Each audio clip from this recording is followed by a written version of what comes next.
እና ያን ያህል ብዙ አልቆየንም፣ ግን የተዋወቅነው ቲክታክ ላይ ነው ማለት ላይቭ ላይ ማለት ነው። ሌላ አካውንት አለኝ ትልቅ አካውንት። እሺ።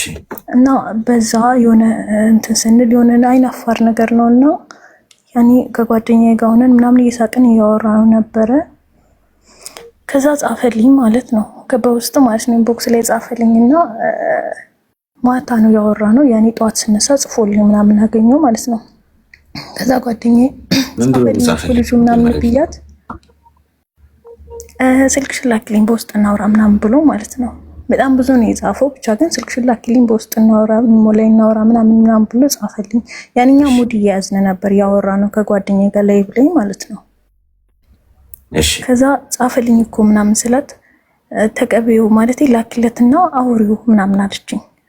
ከዛ ኦኬ ያልኳትና ልክለት በውስጥ ማውራት ጀመረን ማለት ነው። ከዛ ግልጽ ያለ ማለት በውስጡ ያለ ነገር ምናምን ግልጽ አድርጎ እንደዚህ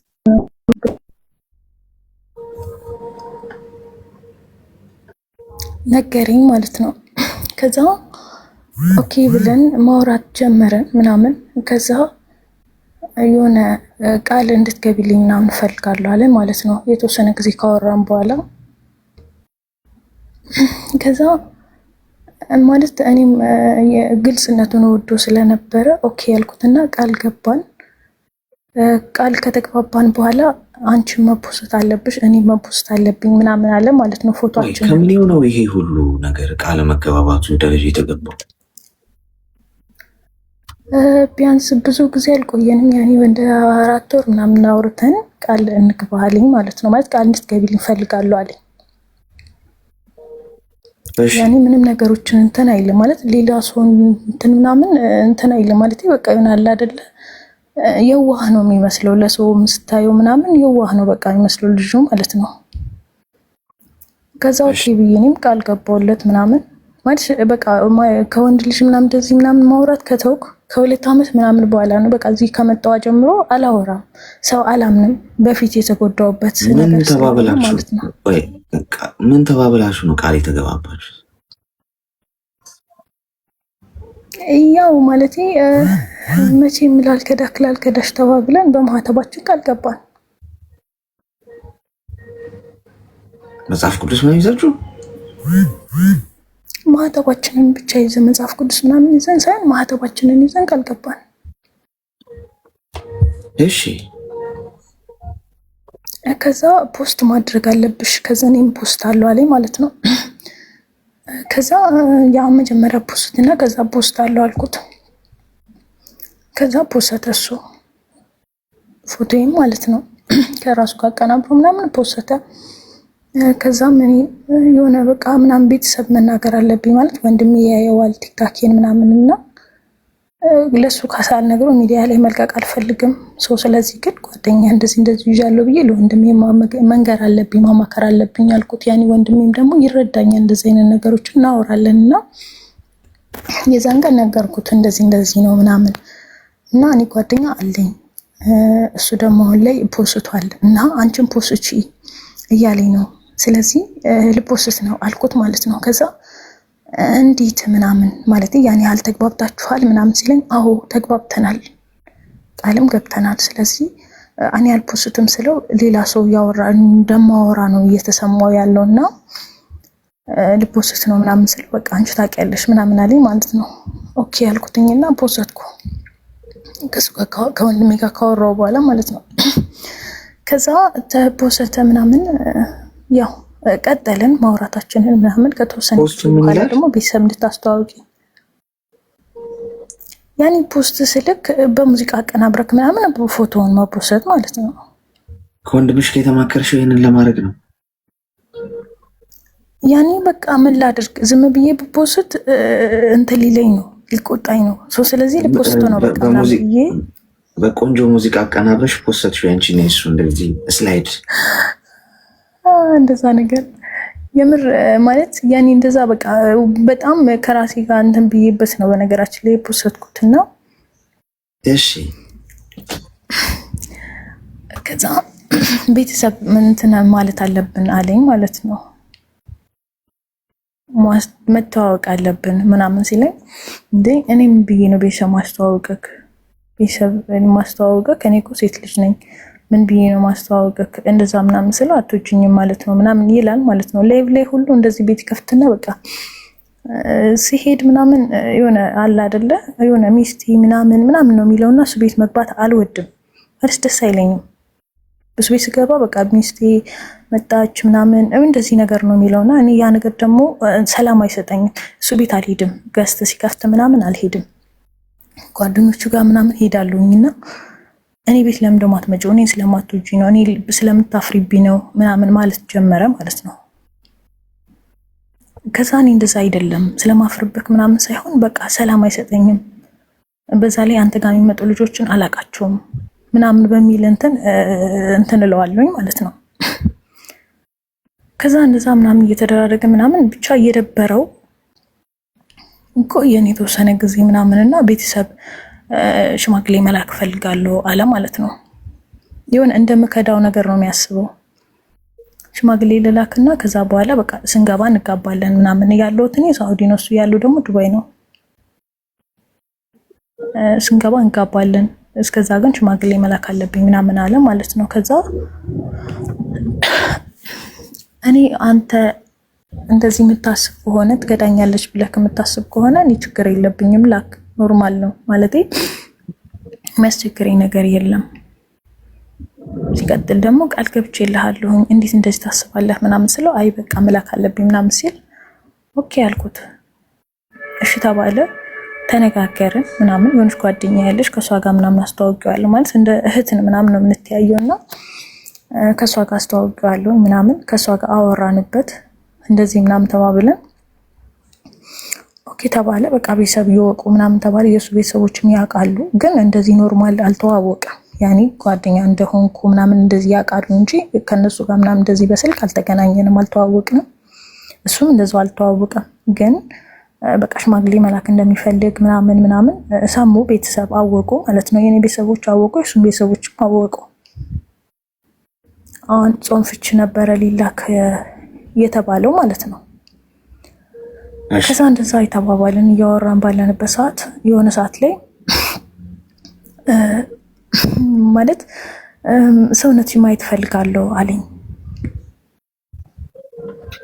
ከዛ ለምንድነው ሰውነቴን ማየት የምትፈልገው ስለው አይ በቃ ከፈለኩስ እኔ ባልሽ አይደለሁም ወይ? አንዴ እኮ ሚዲያ ላይ ወጥቷል ግዴታ ለመጋባት 80 መኖር አለበት ወይ አለኝ ማለት ነው። እንዴ 80 ኖረም አልኖረም እኔ ራቁቴን እንዴት እንትን ትላለክ? ይሄ ሃይማኖታችንም አይፈቅድም። ሲቀጥል ደግሞ እኔ አላረገውም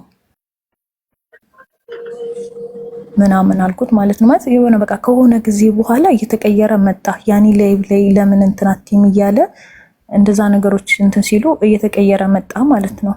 ያኔ በቃ ሁሌ ነው የሚያወራኝ ማታ ስራ ላይ ሆኖ ምናምን በጣም እንትን የሚለኝ ስቲል ማታ መልእክት ልኮልኝ እኔ ተኝቼ ካላየሁት ጧት ተነስቼ አይቼው መልስ አልመልስለትም፣ ወደ ስራ ገባለሁ። ራሱ ከእንቅልፉ ሲነሳ ደግሞ ይልክልኛል ምናምን እንጂ እንደዚህ እንትን ብዬ ምናምን እንትን አልለውም። ከዛ የሆነ ሰዓት ላይ የሆነ እንትን እያለ መጣ ማለት እየቀነሰ መጣ። የሚደውለው እንደተነሳ አይደውልም፣ ቆይቶ ምናምን ነው የሚደውለው። እንደዚህ አይነት ነገሮችን ካመጣ በኋላ ነው እንደዚህ ልያለው ማለት ነው። ከዛ ያንን ነገር እምቢ ስለው እንትን አለ ማለት በቃ የሆነ ደበረው። ለምን እንደዛ አልሽኝ? አትወጂኝም? እኔ ባልሽ አይደለሁም? እኔ ብቻ ነኝ እንጂ የምወድሽ፣ እኔ ላሳይሽ ሲለኝ እንዴ ለምን እንደምታሳየኝ ያልኩት። አንቺ አላሳይም ካልሽኝ እኔ ላሳይ ሲለኝ እኔ አልፈልግም፣ ማየትም አልፈልግም፣ እኔም አላሳይክም።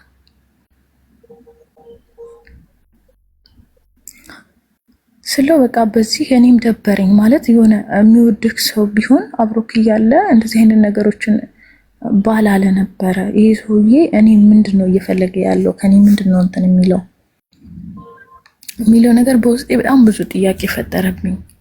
ከዛ በቃ ብዙ ጊዜ ሲደውልልኝ ምናምን አላነሳም። አንደኛው ጭንቀት የሆነብኝ ቤተሰቦች ያውቀዋል ስለዚህ ነገር። አሁን ጾም ፍች ሽማግሌ እንደሚልክ ምናምን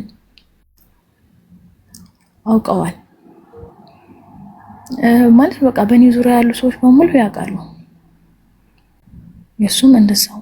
ግን ይሄን ነገሮችን አድርጎ አሁን ሲደውል ምናምን በቃ አስጠላኝ። ማለት በጣም ነበር የምወደው፣ በጣም ነበር ማስብለት ምናምን። አሁን ላይ ግን አስጠላኝ። እኔ ነኝ ጥፋተኛይቱ ወለ እሱ ነው ጥፋተኛው የሚለው ነገር ደግሞ ያሳስበኛል። አሁን ትላንት በጣም በተደጋጋሚ ደውሎልኝ ነበርና አላነሳውለት፣ ማለት አውቄ ነው ያላነሳውለት። ከዛ ማታ ብዙ ጽሁፎች ጽፏል።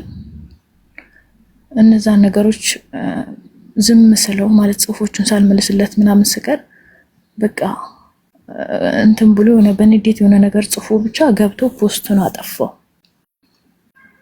ጠዋት ስነሳ እንደዛ ነገሮች በጣም ብዙ ነገሮች ጽፎ ሳገኘው ምን እንዳሰብኩ ብቻ ባላቀም፣ ግን ቤቱ ገባሁ። ቤቱ ስገባ ፖስቶቹን አጥፍቷቸዋል።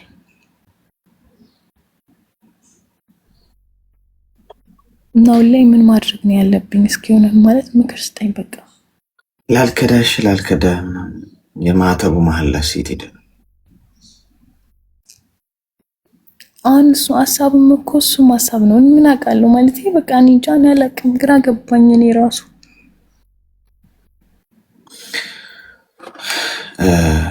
እድሜሽ ምን ያህል ነው? እድሜ 23። አሁን ወደ 24 ይሄድኩ። እሺ ሚዩት አድርጊና አዳምጪኝ እስኪ። ሰው ሀገር ላይ ሆናችሁ በየወንዙ የምትማማሉ ሰዎች ማለት ነው። ማለት ይሄ ህይወት እኮ የሆነ ዕቃ ጨዋታ አይደለም። ገብቶሻል? ኦኬ እንደው መጃጃል ከፈለጋችሁ ምናምን እንዲሁ ተጃጃሉ። ግን ምንድነው የፈጣሪን ቃል ማህተብ ይዞ መማማል ምናምን? የሰው ልጅ ጋር እኮ ነው ያለ ነው እኮ። ከሰው ልጅ ጋር እኮ ነው እየኖረን ያለ ነው ጎበዝ። በማንኛውም ሰዓት እኮ ምንም ሊፈጠር ይችላል። የሰው ልጅን አምናችሁ ገና ለገና አሁን አጉል ተፋቀርን የሆነ ነገሩ አማረ ምናምን ምናምን ብላችሁ እንደዚህ አይነት መንፈሳዊ አይነት ነገር ጋር ወስዳችሁ ማገናኘት በጣም አደጋ አለው። እርግጥ ፈጣሪ ላይቆጥርብን ይችላል። ገብቶሻል? ምክንያቱም በየወንዙ የምንማማረውን ሁሉ ቢቆጥርብን እንትን አንልም ነበር፣ አንደርስም ነበር እዚህ። ግን ትክክል አይደለም መዳፈርም። ዝም ስለተባለን ነገሮች ትክክል ናቸው ማለት አይደል። ስለዚህ አሁን አንቺ ምንድነው ማድረግ ያለብሽ? በቃ እሱ ከሌላ ሰው ጋር ግንኙነት ስላለው ወይም ከሌሎች ሰዎች ጋር ስለሚሞዳሞድ ይሄ ራቁትሽን ሆነሽ ላኪልኝ ምናምን እንደዚህ ላሳይሽ ምናምን ነገ ሊገንዝሽ የጥቅም ጉዳይ ገብቶሻል? ጥቅማ ጥቅም ነው፣ ሌላ ታሪክ የለውም። አንቺ ያንን ነገር ይዞ ነገር ሲያስፈራራሽ ነው የሚገኘው። ለቤተሰብ ልክብሻለሁ፣ እንደዚህ ልክብሻለሁ። እንደዛ እኮ ነው የብዙ ሰዎች ህይወት እኮ የተበላሽ። የብዙ ሴቶች ህይወት ገብቶሽ? ህሊና ያለው ሰው የለ። እንዴት አድርጎ እንደሚጠቀምብሽ፣ እንዴት አድርጎ ከአንቺ የሆነ ነገር ነጥብ እንደሚያስቆጥር ነው የሚያስበው። ስለዚህ እህቴ አንደኛ ቃል የሚለውን ነገር እርሺው። እሱ የጸና አይደል። ስትጋቡ ነው ቃል ኪዳን የሚሆነው። ለሌላ ጊዜ ግን ትምህርት ይሆነሽ። አትፈታተኝ፣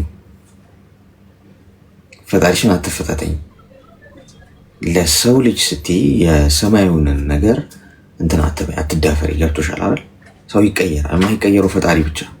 የሰው ልጅ ዛሬ አልክድሽም፣ ቀነጠስልሻለሁ፣ ፈለጥሽልሻለሁ ያለሽ ሰው ይለወጣል፣ ቃሉን ያጥፋል። ማመን የለብሽም ማንንም ሰው። ከዚያውም መለስ ብለሽ ንስሐ ግቢ ያጠፋሽው ነገር። ከዛ ውጪ ፈጣሪ እንደሱ አይደለም ይቅር ይልሻል። ከዛ ውጪ እሱ አይሆንሽም። እመኚ።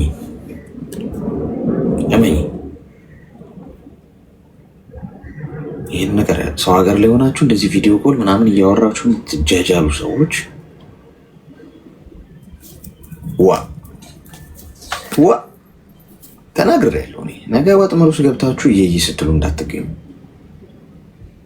ተግባባን? አሌክስ አመሰግናለሁ። እሺ